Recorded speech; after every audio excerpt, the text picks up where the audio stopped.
사람의 마음은 사실 누구도 모르는 자리입니다. 누구도 눈치채지 못할 것이라 하는 자리를 하나님은 아십니다.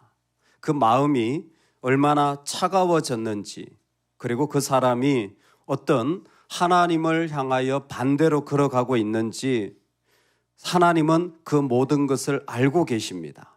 하나님이 알고 계실 때 일어나는 일이 하나님이 말씀하시는 것입니다. 하나님의 말씀은 때로는 우리에게 참 어려운 상황이 될 수도 있지만 하나님이 말씀하신다라는 것은 기회를 주고 계신다라는 것입니다. 여러분, 하나님이 우리에게 말씀하여 주시는 은혜가 있기를 축복합니다. 그 말씀이 기회가 되기를 주의 이름으로 축원합니다. 아멘. 하나님이 말씀하실 때 이게 과연 나한테 하시는 말씀인가라고 삶의 자리에서 분별하는 아주 좋은 방법이 바로 오늘 말씀입니다. 하나님이 나한테 말씀하실 때는요, 다른 건 몰라도 그 자리에 하나님이라는 분명한 인식과 들림이 반복되어집니다. 하나님의 음성이 없을 때는 하나님이라는 글자나 고백이나 말이 들려지지도 나오지도 않습니다. 오늘 우리가 하나님을 듣는다라고 했을 때 그 상황 속에서는 자꾸 하나님이 생각나고 자꾸 하나님이 들려지고 자꾸 하나님이 고백되어지는 거예요. 그게 하나님이 말씀하실 때 일어나는 일입니다. 하나님 말씀하지 않을 때는 하나님이라는 말조차 없어요. 그래서 다윗의 그 교묘한 말들, 중재자이고 위로이고 마치 합리적인 말처럼 보이는 말들에는 하나님이라는 단어가 한 번도 등장하지 않습니다. 하나님이라는 말이 그 속에 있을 수가 없어요. 왜냐하면 내 마음이 차가워 있는데 하나님이라는 고백이 그 가운데 나올 수가 없습니다. 그 자리가 11장이에요. 그래서 11장에서는 하나님이라는 단어가 이 사무엘하의 그 언약의 중요한 자리에서 딱 한 번 나와요. 마지막에 그것도 여호와 보시기에 악하더라. 반면에 12장으로 넘어가면 나단을 통하여 하나님이 말씀하실 때에 그때에는 하나님이라는 단어가 계속해서 반복되어져요. 이것은 하나님이 말씀하고 계시다라는 겁니다. 여러분, 우리가 사실 잘 몰라도 또 때로는 내가 마음의 온도가 어떤지 잘 분별이 안 되어도 그곳에 말씀이 계셔야 된다라고 생각한다면 하나님을 자꾸 말하는 습관을 길러보세요. 정말 분노가 일어나고 정말 싫고 짜증이 날 때 여러분 하나님이라는 단어를 그 속에 자꾸 고백하시기 바랍니다. 그때 우리는 내 음성이나 내 생각이 아니라 하나님을 듣게 되는 자리로 바꾸어지는 것이죠. 지금 하나님이 나단을 보내시는 거예요. 정말 나단이야말로 귀한 하나님의 사람이에요. 왜냐하면 왕의 목에 말씀의 검을 겨누는 사람이기 때문에. 여러분, 이건 아무나 할 수 있는 일이 아니에요. 심지어 그 위대한 사무엘조차도 사울이 살아있을 때 다윗에게 기름 부으라고 하니까 떨렸습니다. 그리고 하나님께 하나님, 제가 가도 되나요? 저 죽을 것 같은데요. 사울이 이 일을 안다면 살려두지 않을 것 같은 거예요. 그 대단한 사무엘도 그렇다면 지금 직접적으로 다윗이 한 일을 다윗에게 말하는 것은 그 목에 칼을 겨누는 것과 조금도 다르지 않습니다. 이게 조금만 잘못되어지면 다윗과 나단은 영원히 같이 할 수 없는 관계일 뿐만 아니라 나단이 죽어야 이 일이 끝날 그야말로 무서운 자리입니다. 그런 곳에 여전히 하나님은 하나님의 사람을 세우고 사람을 두려워하지 않고 하나님의 말씀이 전하여지게 하십니다. 여러분, 이 은혜가 우리 교회 가운데 있기를 소망합니다. 어떤 죄, 어떤 대단한 사람, 어떤 능력, 그게 아니라 하나님의 말씀이 그대로 선포되어지는 곳, 그게 나단의 교회입니다. 나단은 지금 다윗에게 갑니다.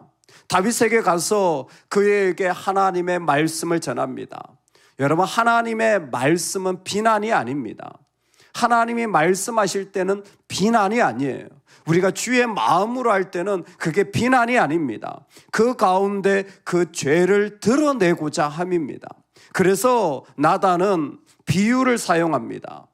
한 성읍에 두 사람이 살고 있습니다. 한 사람은 부자고 한 사람은 가난합니다. 부자는 부자로서의 그 지표, 즉 특징이 있죠. 부자로서의 특징이 뭐냐면 가축을 많이 가지고 있는 겁니다. 가난한 사람은 가난한 사람으로서 보여지는 특징이 있어요. 그 사람은 작은 암양 새끼 한 마리만 가지고 있는 것입니다. 너무나 뚜렷한 대조가 되어져요. 부자는 많은 가축을 가지고 있고 가난한 사람은 그 암양 새끼를 하나 가지고 있는데 아마 그 암양 새끼 하나를 가지기 위해서 이 사람은 너무나 힘겨운 애를 많이 썼을 것입니다. 정말 얼마나 애를 많이 썼는지 자식처럼 그 암양 새끼를 길러서 자식과 함께 먹이고 자라게 하며 심지어 그 품에 누움으로 그에게는 딸처럼 되었다라는 거예요. 얼마나 이 암양이 귀한지. 여자 양이죠. 여자 양인데 그 여자 양을 마치 딸처럼 그렇게 소중하게 키운다는 거예요. 왜냐하면 전부기 때문에. 이건 없으면 안 되는 이 가난한 사람의 전부기 때문에 그렇습니다. 이미 지금 나단은 무슨 말을 하려고 하는지 그 말 속에 하나님의 말씀이 그대로 있어요. 이 주인이 가난한 자가 이 암양을 딸처럼 안는다라는 것은 딸이라는 말이 바트예요. 바세바의 첫 번째 글자입니다. 이 속에서 어떤 메시지가 지금 전해지려고 하는지 나단은 하나님의 음성을 잃지 않고 있습니다. 그런데 그때 예상치 않게 부자의 집에 여행자가 도착하게 됩니다. 부자는 이 여행자를 대접할 만한 충분한 능력이 있습니다. 그런데 이상하게 갑자기 아까워지기 시작했어요. 내 것을 사용하는 게 별로 좋아 보이지 않습니다. 그리고 이 사람은 가난한 사람의 양을 빼앗습니다. 가난한 사람의 양을 빼앗음으로 말미암아 부자의 양은 하나도 손해보아지지 않고 가난한 자는 자신의 전부를 빼앗기게 되어집니다. 이것이 이 이야기의 핵심입니다. 부자가 가난한 자의 양을 빼앗았다라는 것입니다. 그 많은 사람이 이것 하나밖에 없는 자의 것을 빼앗은 것은 착취입니다. 착취일 뿐만 아니라 빼앗는 행위는 그 안에 있는 관계를 파괴하는 행위입니다. 하나님이 약속으로 이스라엘과 관계를 세워가려고 할 때 정작 당사자인 다윗은 관계를 파괴하는 행위를 가지고 있다는 것입니다. 왜 이런 관계를 파괴하고 있습니까? 자신의 것이 아닌 것으로 자신의 마음을 채우려고 하고 있기 때문에 그때의 관계는 파괴되어지는 것입니다.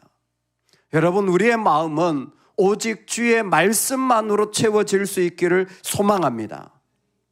그런데 왕의 고질적인 문제가 이것임을 이미 사무엘상에서 말씀했어요.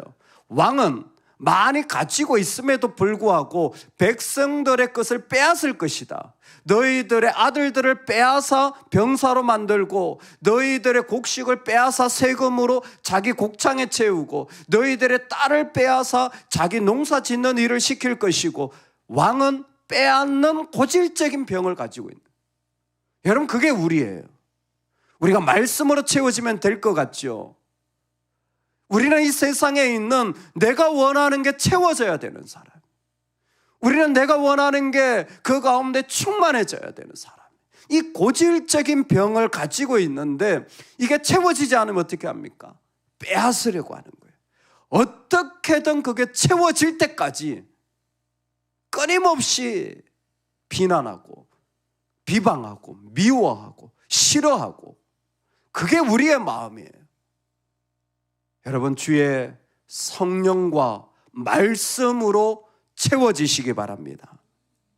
우리 안에 빼앗는 이 행위는 모든 관계를 파괴하는 일입니다. 놀랍게도 이 말씀이 그대로 선포되어지고 있는 거예요. 가난한 사람의 양새끼를 빼앗아다가 자기에게 온 사람을 위하여 잡았나이다. 이게 바로 다윗이 한 일이에요. 다윗이 한 일은 간음한 일입니다. 다윗이 한 일은 살인을 저지른 일입니다. 하지만 근본적인 마음에는 내 안에 채워져야 될 게 있었던 거예요. 이 행위의 본질은 빼앗은 거예요. 즉, 내 것과 내 것이 아닌 것을 구별하지 못함으로 말미암아 이 모든 일이 일어났다라는 것입니다. 다윗은 이 일을 듣고 너무나 분노합니다. 이 일을 행한 그 사람은 마땅히 죽을 자라. 비열하고 의리도 없고 무정한 걸. 그렇게 많이 가진 자가 기어코 그것을 빼앗아야 되는 사람. 여러분, 이게 이 세상의 힘의 논리죠. 힘이 있는 자가 끊임없이 힘을 휘두르는 세상. 그러자 다윗은 그 사람은 마땅히 죽을 자라. 그가 불쌍히 여기지도 아니했고 4배나 갚아 주어야 하리라. 이 행동은 분명하게 불쌍히 여김이 없는, 아니 오히려 율법에 의하여 4배나 갚아 주어야 할 그와 같은 정말 하나님 앞에 죽을 행동이라는 것입니다. 오늘 이 말씀을 하나님이 우리에게 주십니다. 이 말씀을 통하여 하나님께서 우리에게 도전하는 메시지가 있습니다. 여러분, 하나님은 지금도 말씀하고 계시다라는 겁니다. 지금도 하나님은 말씀하고 계시다라는 겁니다. 누구에게? 우리 각자에게 말씀하고. 하나님은 지금도 나에게 말씀하고 계신다라는 거예요.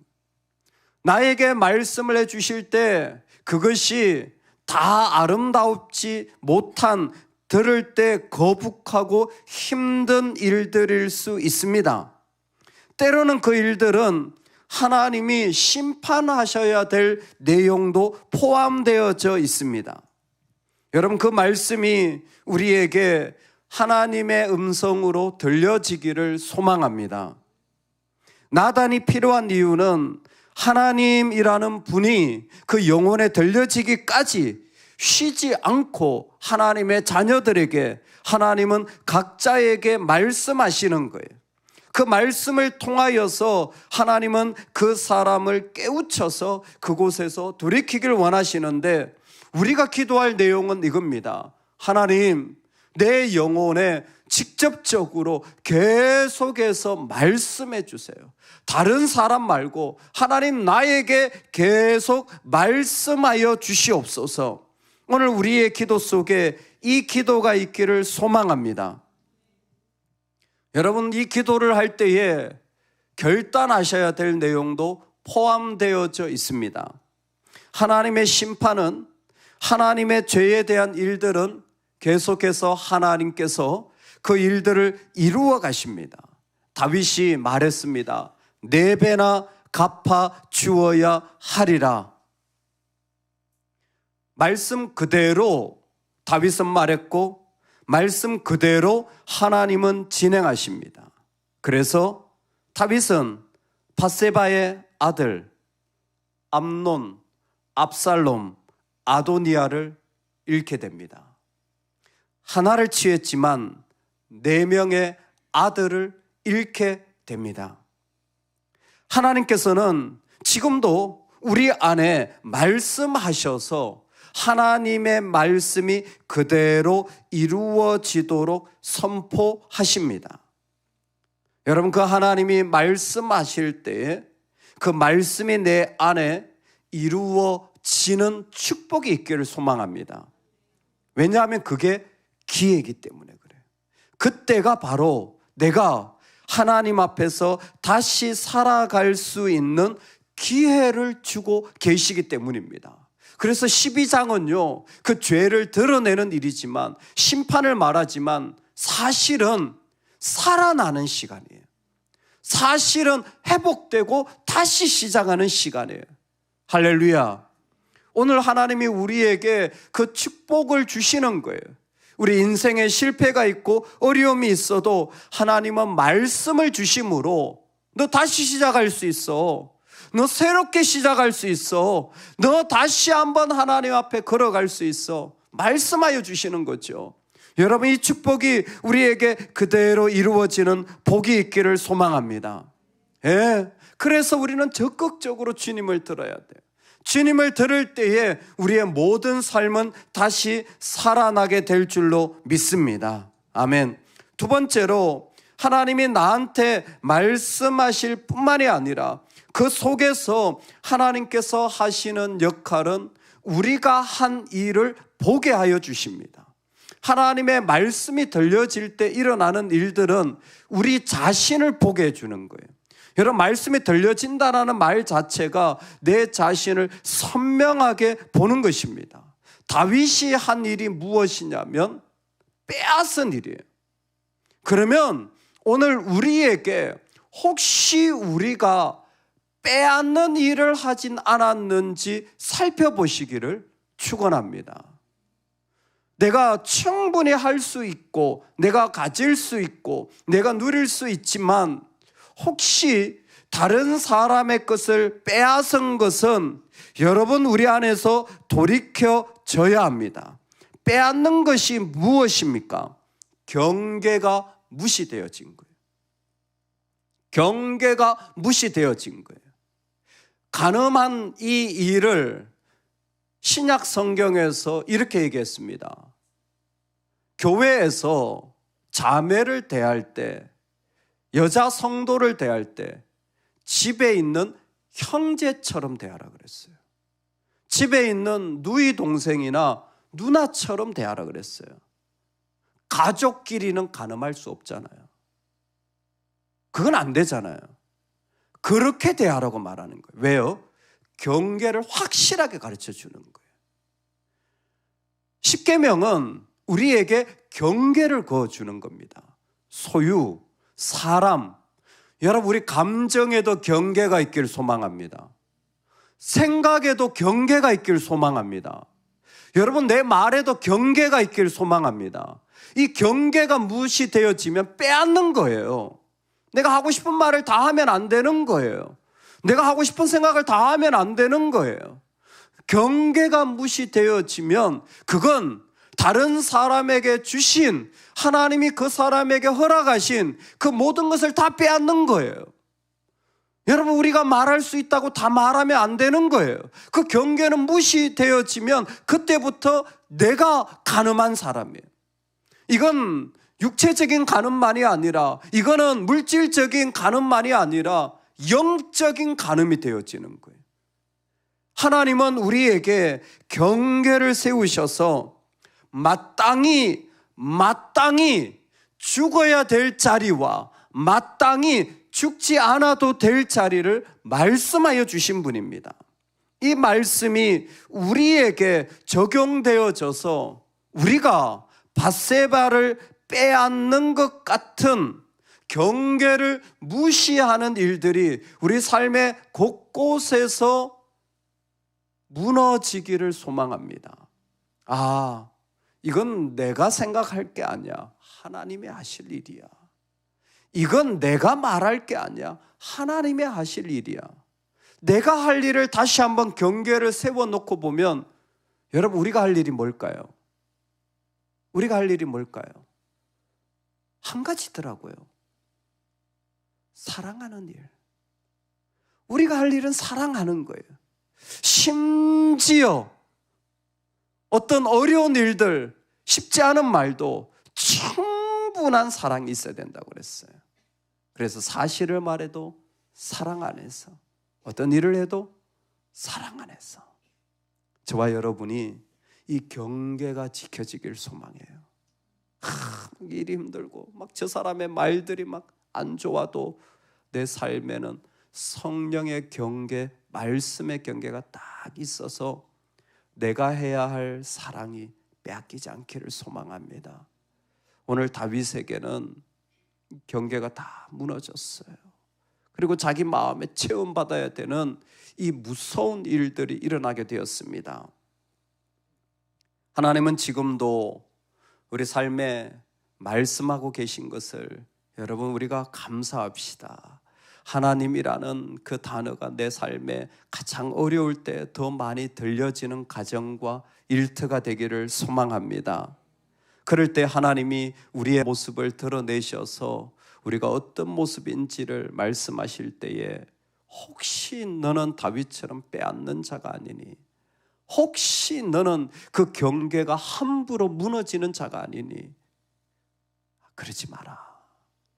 그곳에서 돌이켜라.